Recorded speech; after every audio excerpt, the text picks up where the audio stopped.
पवित्र वचनों के द्वारा पिता, पुत्र और पवित्र आत्मा ईश्वर का आराधना करें। इस समय हम सुसमाचार के वचनों पर विशेष रूप से ध्यान दें। सुसमाचार के शब्द पवित्र वचनों के द्वारा पिता ईश्वर हमसे क्या बात करते हैं, हम इस बात पर मनन चिंतन करें।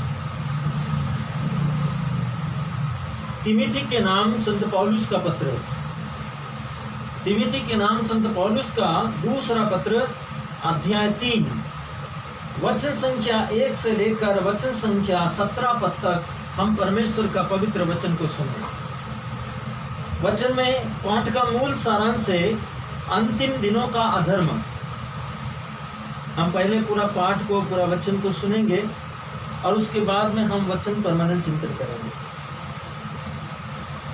वचन एक कहता है, तुम निश्चित रूप से जान लो कि अंतिम दिनों में संकटपूर्ण समय आ पड़ेगा। मनुष्य स्वार्थी, लोभी, डिंग मारने वाले, अहंकारी, परिनिंदक होंगे। वे अपने माता पिता की आज्ञा नहीं मानेंगे। उनमें कृतज्ञता, भक्ति, प्रेम और दया का अभाव होगा। वे चुगलखोर, असंयमी, क्रूर, हर प्रकार की भलाई के बैरी, विश्वासघाती, दुस्साहसी और घमंडी होंगे। वे ईश्वर के नहीं बल्कि भोग विलासता के पुजारी बनेंगे। वे भक्ति का स्वांग रचेंगे किंतु इसका वास्तविक स्वरूप अस्वीकार करेंगे।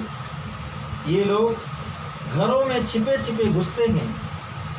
वे उन मूर्ख स्त्रियों को अपने जाल में फंसा लेते हैं जो अपने पापों के भार से दबकर नाना प्रकार की वासनाओं से संचालित है, जो सदा सीखना चाहती है किंतु सच्चाई के ज्ञान तक पहुंचने में असमर्थ है। जिस तरह यन्नेस और अम्ब्रेस ने मूसा का विरोध किया था, उसी तरह ये लोग सच्चाई का विरोध करते हैं। इनकी बुद्धि भ्रष्ट हो गई है और इनका विश्वास कच्चा है, किंतु इन्हें सफलता नहीं मिलेगी, क्योंकि मूसा के विरोधियों की तरह इनकी मूर्खता सबों पर प्रकट की हो जाएगी। तुम मेरी शिक्षा, आचरण, उद्देश्य, विश्वास, सहनशीलता, प्रेम और धैर्य से अच्छी तरह परिचित हो। तुम जानते हो कि अंताकिया, इकोनियम और लुस्त्रा में मुझ पर क्या क्या अत्याचार हुए और मुझे कितना सताया गया। मैंने कितने अत्याचार सहे, किंतु ईश्वर सब में मेरी रक्षा करता रहा। वास्तव में जो लोग मसीह के शिष्य बनकर भक्तिपूर्वक जीवन बिताना चाहेंगे, उन सबों को अत्याचार सहना ही पड़ेगा, किंतु पापी और धूर्त लोग दूसरों को अपने को धोखा देते हुए बदतर हो जाएंगे। तुम्हें जो शिक्षा मिली है और तुमने जिसमें विश्वास किया है, उस पर आचरण करते रहो। याद रखो कि तुम्हें किन लोगों से शिक्षा मिली थी और यह कि तुम बचपन से धर्म ग्रंथ जानते हो। धर्म ग्रंथ तुम्हें उस मुक्ति का ज्ञान दे सकता है जो ईसा मसीह में विश्वास करने से प्राप्त होती है। पूरा धर्म ग्रंथ ईश्वर की प्रेरणा से लिखा गया। वह शिक्षा देने के लिए, भ्रांत धारणाओं का खंडन करने के लिए, जीवन का सुधार करने के लिए, सदाचरण का प्रशिक्षण देने के लिए उपयोगी है, जिससे ईश्वर भक्त सुयोग्य और हर प्रकार के सत्कार्य के लिए उपयुक्त बन जाए। यह प्रभु की वाणी है। ईश्वर को धन्यवाद। Hallelujah, hallelujah, hallelujah, hallelujah. आइए मेरे प्रिय, हम पवित्र वचन में जाने से पहले वचन के बारे में समझें। परमेश्वर सर्वशक्तिमान ईश्वर का पवित्र सुसमाचार के विषय में हम सब कहते हैं यह प्रभु की वाणी है, यह परमेश्वर का वचन है, यह ईश्वर का पवित्र राज्य का सुसमाचार है। और सब बोलते हैं ईश्वर को धन्यवाद, आमीन। पौलुस ने जो पत्रियां लिखी, परमेश्वर का वचन जो पौलुस के द्वारा पत्रियों के माध्यम से आपके और मेरे पास में अवेलेबल है, उपस्थित है, वास्तविकता में यहाँ प्रभु यीशु मसीह पवित्र आत्मा की प्रेरणा से स्वर्ग के राज्य और उसके भेद के विषय में लोगों को उपदेश और सुसमाचार दिया करते थे।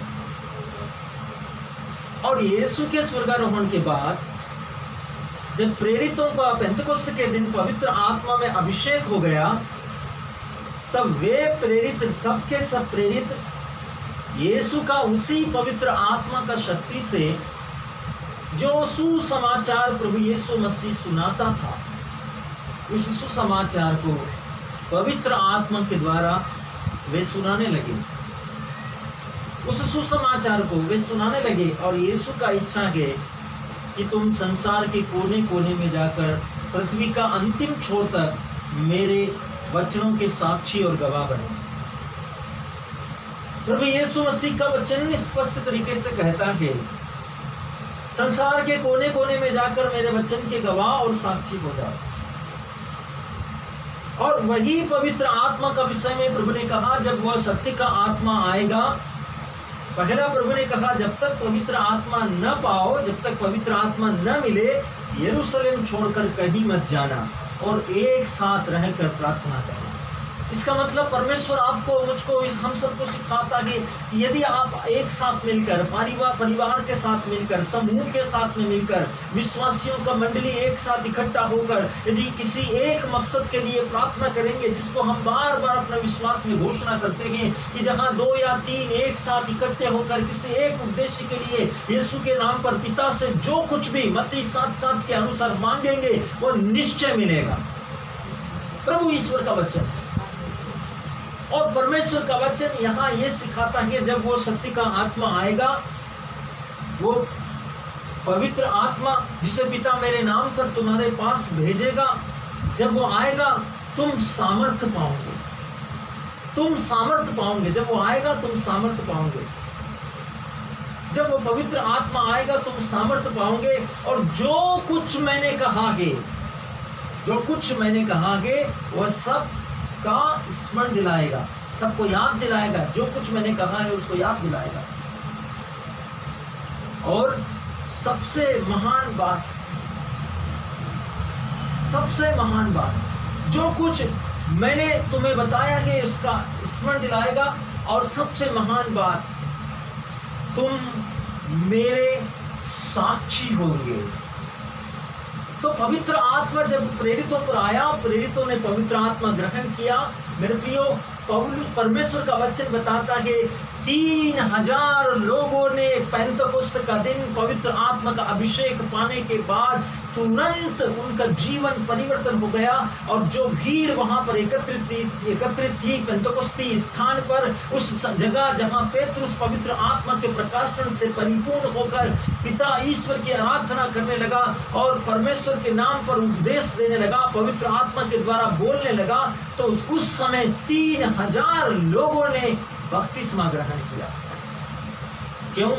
क्योंकि वर्ड ऑफ गॉड, परमेश्वर का वचन उनके द्वारा काम कर रहा है।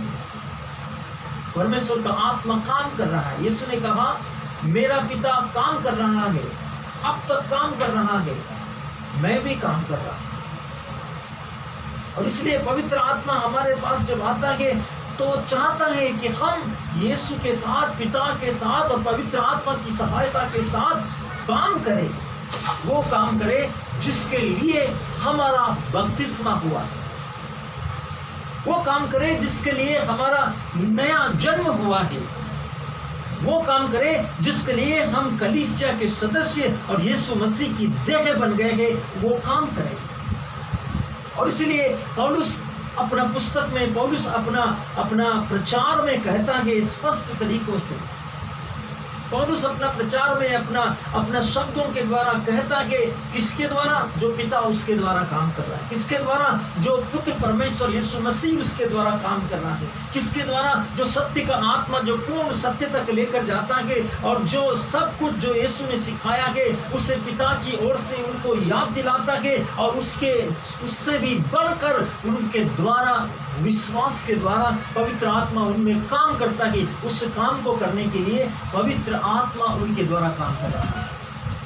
इसका मतलब जो कोई भी यीशु में विश्वास करता है वो पवित्र आत्मा को पाता है, वो परमेश्वर के काम करता है, परमेश्वर उसके द्वारा काम करता है। तो मेरे प्रियो, जब आप वचन को सुने, आप वचन की संपूर्ण गहराई को जाने, वचन को जाने कि वचन क्या है।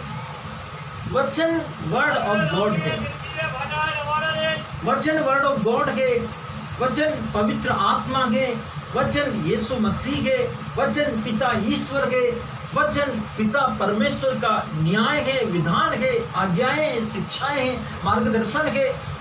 वचन भ्रांत धारणाओं का खंडन है, वचन जीवन का सुधार के लिए है, वचन पापों का प्रायश्चित के लिए है, वचन जीवन बदलने के लिए है, वचन उद्धार पाने के लिए है, वचन मुक्ति पाने के लिए है, वचन राह दिखाने के लिए है, वचन अंधकार को दूर करने के लिए। इसलिए प्रभु का वचन कहता है कि मैं जगत की ज्योति हूँ। प्रभु यीशु मसीह ने कहा, मैं संसार की ज्योति हूँ, जो मेरा अनुसरण करेगा वो अंधेरे में नहीं भटकेगा, वो प्रकाशमान हो जाएगा। जो यीशु का अनुसरण करता है वो अंधेरे में नहीं भटक सकता है। क्यों? क्योंकि यीशु ज्योति है और जो ज्योति के पीछे चलता है वो ज्योति में चलता है। और इसीलिए यीशु मसीह ने कहा, वर्ड ऑफ गॉड ने कहा, प्रभु यीशु मसीह परमेश्वर के इकलौते पुत्र ने, परमेश्वर की संतान ने, हमारे उद्धारकर्ता ने, हमारे मुक्तिदाता ने कहा, जो मुझ में विश्वास करता है वो काम करेगा जो मैं करता हूं। और प्रभु का वचन स्पष्ट रीति से कहता है, तुम संसार की ज्योति हो। तुम जो सुसमाचार का प्रचार करते हो, जो सुसमाचार में विश्वास करते हो, जो परमेश्वर के वचन के गवाह हो, जो परमेश्वर के वचन के साक्ष्य हो, तुम संसार की ज्योति हो। और इसलिए प्रभु ने कहा कि कोई दिए को जलाकर उसको पैमाने के नीचे नहीं रखता। कोई दिए को या मोमबत्ती को या लालटेन को या लाइट को जलाकर उसे खाट के नीचे नहीं रखता, उसे ऊंचे स्थान पर रखता है, एक ऐसे स्थान पर जहां से वो घर के सब लोगों को समान रूप से प्रकाश दे। तो प्रभु कहता है कि तुम जगत की ज्योति हो। पहले प्रभु का वचन कहता है, मैं संसार की ज्योति हूं। जब यीशु ने बरतुलोमी की आंखों के अंधेपन से उसको मुक्त किया, यीशु ने कहा, मैं संसार की ज्योति हूं, जो मेरा अनुसरण करेगा वह अंधकार में नहीं भटकेगा। लेकिन वही प्रभु कहता है कि तुम जगत की ज्योति हो, तुम पृथ्वी का नमक हो। नमक जिस किसी में भी जाता है उसे स्वादिष्ट कर देता है। प्रभु आपको इस वचन के द्वारा, अपने महान और जीवित वचन के द्वारा, अपने पत्र के द्वारा, अपने सामर्थ्य के द्वारा, अपनी शिक्षाओं के द्वारा, अपनी इच्छाओं के द्वारा, अपने लॉ के द्वारा, अपने कानून के द्वारा, अपने विधान के द्वारा, अपने मार्गदर्शन के द्वारा, भ्रांत धारणाओं के खंडन के द्वारा आपको सही दिशा निर्देश देने के लिए वचन आपका जीवन में आ रहा है। पूरा दिल से, पूरा मन से, पूरा आत्मा में वचन में विश्वास करें। आइए हम वचन में विश्वास करते हुए परमेश्वर का वचन पर मनन चिंतन करें, क्योंकि